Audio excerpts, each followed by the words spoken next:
Assalamualaikum warahmatullahi wabarakatuh. Nah, ini ada informasi terbaru seputar pencairan bansos ya. Jadi ada bansos PLT Kesra, terus ada bantuan pangan, terus PKH dan BPNT. Jadi buat para teman-teman, jangan lupa tekan like dan subscribe supaya tidak ketinggalan info terbaru seputar pencairan bansos. Nah, oke, kita langsung lanjut saja di sini. Ini ada informasi yang sangat penting ya, buat yang tanya-tanya terkait dengan status BLT Kesranya yang sampai sekarang banyak yang masih belum cair ya. Ini statusnya untuk sekarang ini masih disalurkan ya, jadi tidak usah khawatir, dan di masing-masing daerah itu berbeda-beda pencairannya. Nah, jadi buat para KPM yang sekarang belum mendapatkan undangan atau belum ada info terkait dengan pencairan bansos PLT Kesranya, itu harap bersabar karena untuk sekarang ini masih disalurkan ya untuk PLT Kesranya, dan di masing-masing daerah itu pencairannya berbeda-beda.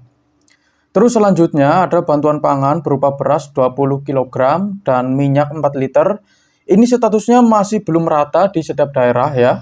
Dan alhamdulillah untuk di daerah saya sendiri, di daerah Jawa Tengah bagian selatan ya, Cilacapan ya, itu sudah mulai dicairkan walaupun ya masih belum rata ya. Jadi kita doakan saja semoga di daerah-daerah yang lain itu untuk bansos yang berupa pangan, berupa beras 20 kg dan minyak 4 liternya itu bisa sesegera mungkin dicairkan kalau tidak ada kendala. Tetapi kalau ada kendala itu bisa kemungkinannya itu agak sedikit lebih lambat. Jadi harap bersabar saja ya. Terus informasi berikutnya ini terkait dengan pencairan PKH dan BPNT. Jadi buat para KPM yang sekarang masih menunggu PKH sama BPNT yang tahap 4 masih belum cair, ini masih bisa diusulkan ya. Ini bisa berpotensi mendapatkan bansos asalkan terdaftar ya. Nah, jadi ini untuk bantuan PLT, terus bantuan pangan, terus PKH dan BPNT untuk sekarang ini masih disalurkan kepada KPM ya. Dan sebagai catatan, di masing-masing daerah ini berbeda-beda pencairannya. Jadi kalau belum ada info ya harap bersabar dulu. Untuk daerah Jawa Tengah, khususnya daerah Jawa Tengah bagian selatan, alhamdulillah untuk informasi pencairannya ini sudah jelas ya. Di daerah saya untuk tahap 4 itu sudah mulai dicairkan di KKS yang lama ya. Dan di daerah yang lain ini harap bersabar ya. Statusnya masih menunggu ya. Terus informasi berikutnya ya. Alasan KPM bisa menjadi exclude meliputi penyalahgunaan bantuan. Contoh judi online. Pekerjaan yang tidak sesuai kategori bansos, gagal burekol, tidak lagi memiliki komponen PKH dan lainnya. Nah, ini yang menjadi penyebab kenapa di-exclude ya. Statusnya di-exclude di SIKNJ. Ini karena ada kemungkinan judi online atau pekerjaannya itu tidak layak ya. Terus tidak memiliki komponen PKH dan sebagainya ya. Ini juga sangat berpengaruh terhadap penerimaan bansos. Nah, terus KPM yang di-exclude dianjurkan mengajukan usul ulang melalui desa atau kelurahan atau aplikasi cek bansos. Proses ini membutuhkan waktu lama dan tidak menjamin penerimaan kembali. Jadi buat para KPM yang statusnya exclude ya, sekarang ini, itu dianjurkan untuk mengajukan ulang ya, melalui desa atau kelurahan setempat, atau kalau enggak ya, kalian bisa mengajukan sendiri melalui aplikasi cek bansos.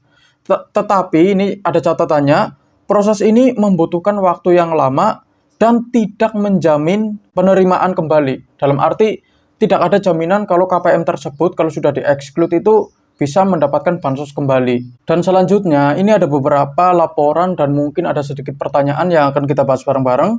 Ini ada laporan ya, baru 1 hari yang lalu. Dapat info dari teman, ternyata yang dapat undangan PLT Kesra itu orang-orang yang punya ATM juga. Lah kok bisa aneh? Lah saya punya KKS baru tapi nggak dapat undangannya tuh. KKS baru BRI cuma bisa nunggu entah kapan cairnya. Nah, ini katanya dia ini cuma dapat info ya. Ini bisa dibilang infonya itu tidak jelas ya. Karena ini berasal dari teman yang tidak tahu temannya itu dapat info dari mana. Katanya orang yang dapat BLT Kesra itu orang yang punya ATM. Jadi yang tidak punya kartu ATM itu nggak bisa. Ini juga ada yang bilang cek desil, nggak dapat bantuan PKH, juga dapat BLT Kesra ya. karena itu dari presiden langsung, malahan yang sudah meninggal juga kalau sudah ada data dari atasnya pasti ada bantuan, malahan yang baru rumah tangga juga dapat.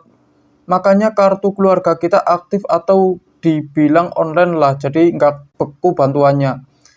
Ini kalau nulis tolong ya, ini buat para KPM yang sekiranya ingin berbagi informasi atau bertanya, itu titik komanya yang jelas ya, tanda bacanya ini yang jelas. Biasanya saya itu kalau membaca lancar, tetapi ketika membaca tulisannya seperti ini, disingkat-singkat, tidak ada tanda koma atau titiknya ya kan. Justru ini membingungkan sekali ya kan. Ini saya khawatir salah tafsir kayak gitu loh, salah maksud. Nah ini juga ada yang bilang seperti ini, enggak mbak, di sini yang dapat yang nggak punya KKS, bahkan belum pernah dapat bansos sama sekali. Nah katanya ada juga yang belum dapat KKS, tetapi bansos BLT-nya itu sudah cair, itu juga ada ya, sudah ada undangannya. Jadi kesimpulannya ini entah dapat info dari mana, katanya orang-orang itu yang dapat BLT Kesra itu cuma yang punya ATM saja. Jadi saran saya buat para teman-teman atau para KPM di luar sana, kalau dapat informasi, itu cek dulu informasinya apakah benar atau tidak, ini dari mana, apakah dari pendamping, atau dari kelurahan, atau dari desa, ya kan? Karena di masing-masing daerah itu berbeda-beda. Mungkin di daerah saya BLT-nya sudah banyak yang cair, tetapi di daerah kalian itu belum. Kalau kalian mencari informasinya di daerah saya, itu ya kesalahan besar.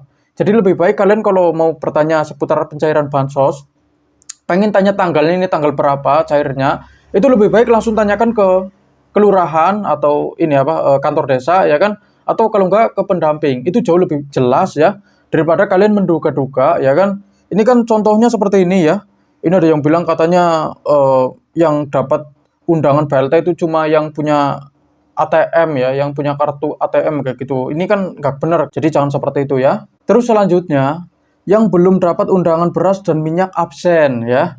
Ini ada orang yang nyuruh absen buat para KPM yang belum mendapatkan bansos beras dan ini apa minyaknya ya kan.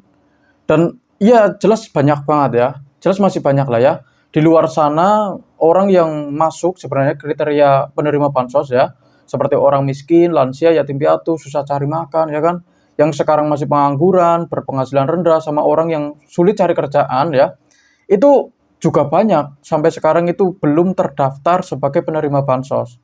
Jadi adanya pembaruan data ya, kita berharap semoga bansosnya entah itu PKH, BPNT, BLT atau bantuan pangan atau bantuan yang lainnya itu bisa segera mungkin dicairkan dan tepat sasaran ya. Terus selanjutnya, kapan mandiri cair, capek bolak-balik buka livin katanya ya. Ini ada yang tanya, untuk Bank Mandirinya ini kapan cair? Capek bolak-balik buka livin katanya. Ini kalau bertanya jangan seperti ini. Tolong kasih tahu daerahnya dari mana ya. Karena Bank Mandiri itu sudah banyak yang cair ya. Di daerah saya sendiri ini sudah banyak yang cair loh ya. Tapi di daerah yang lain mungkin agak sedikit tertinggal, itu wajar. Karena ini masih belum rata ya. Dan statusnya juga untuk sekarang ini ya masih berjalan ya. Jadi kita tunggu saja di hari-hari berikutnya, siapa tahu ada informasi seputar pencairan bansos khususnya untuk Bank Mandiri. Terus kalau tanya juga di ini apa dikasih tahu yang ini apa untuk KKS lama atau KKS yang baru. Jadi jangan cuma kapan Mandiri cair ya kan, katanya capek bolak-balik buka livin. Ya ini kalau ada pendamping pun ya bingung, karena di daerahnya itu ada kemungkinan sudah cair, ada juga yang belum. Ini tergantung ya, nggak setiap daerah itu sama ya, jadi nggak boleh marah-marah kalau di daerah kalian itu belum ada info pencairannya, atau di KKS-nya itu belum ada saldonya ya kan. Jadi harap ditunggu saja ya, karena penyebab bansos itu belum cair itu bisa disebabkan oleh kendala teknis. Jadi kalau ada kendala teknis, itu ada kemungkinan bansosnya agak sedikit lebih lambat pencairannya. Tetapi kalau tidak ada kendala, itu bisa sedikit lebih cepat ya. Dan masalah data itu juga sangat berpengaruh terhadap pencairan bansos. Contohnya data yang tidak sinkron, tidak mutakhir, salah input data, atau belum terdaftar sebagai penerima bansos, itu juga sangat berpengaruh ya terhadap penerimaan bansos. Jadi data-data yang tidak sinkron ya, itu saran saya sesegera mungkin disinkronkan ya. Kalian lapor saja ke kantor desa atau kelurahan setempat, Atau kalau enggak ya langsung lapor ke pendamping kalian supaya disinkronkan dulu ya kan. Supaya nanti kalian itu terdaftar sebagai calon penerima bansos. Karena sekarang ini ada pembaruan data ya, jadi jangan sampai ketinggalan. Terus buat data-data yang tidak mutakhir ya, buat para KPM yang tiba-tiba mengalami perubahan data, contohnya pindah tempat, meninggal dunia, atau pindah status ya, ganti status, mohon maaf ya, ganti status, contohnya pernikahan kayak gitu kan, atau cerai kayak gitu. Nah itu harus dimutakhirkan. Kalau tidak mutakhir ya otomatis datanya itu dianggap invalid lah ya. Jadi itu yang harus diperhatikan. Terus kesalahan input data itu juga sangat berpengaruh terhadap penerimaan bansos. Contohnya, kalau ada petugas di daerah kalian ya yang salah input data ya ke pusat, walaupun kalian itu mungkin datanya sudah sinkron, sudah mutakhir dan tidak ada kesalahan sama sekali, tetapi kalau petugas yang ada di daerah kalian salah input data, itu juga bisa menyebabkan bansosnya itu tidak cair ya. Jadi kalian bisa tanyakan langsung ke pendamping apakah data yang diajukan untuk bansos itu sudah benar atau belum ya. Kalau belum benar ya tolong dibenerin ya, disinkronkan dulu. Siapa tahu itu datanya masih belum sinkron ya. Nah, terus status kelayakan juga sangat berpengaruh terhadap penerimaan bansos. Kalau ada KPM yang sekarang berada di desil 1 sampai 4, itu kemungkinan besar bisa mendapatkan bansos, contohnya itu seperti BLT, PKH, sama BPNT. Terus beras sama minyak juga ada kemungkinan besar bisa dapat. Tetapi buat para KPM yang berada di desil 5 atau 6 atau sampai 10 ya, itu kemungkinannya kecil ya untuk mendapatkan bansos ya. Jadi iya, buat para KPM yang sekarang berada di desil tinggi ya, 5, 6, sampai 10, itu coba lapor ke kantor desa atau kelurahan, atau kalau enggak ke pendamping, apakah masih bisa turun atau tidak. Ya, siapa tahu nanti pas disurvei ulang itu masih bisa turun ya. Karena kalau enggak bisa turun ya ada kemungkinan besar bansosnya ya sulit ya dicairkan. Karena target utama penerimaan bansos itu untuk sekarang ini untuk para KPM yang berada di desil 1 sampai 4. Jadi buat yang desil 5 sampai 10 itu ya kemungkinannya kecil ya untuk mendapatkan bansos ya. Jadi seperti itu. Dan sekian dari saya. Wassalamualaikum warahmatullahi wabarakatuh.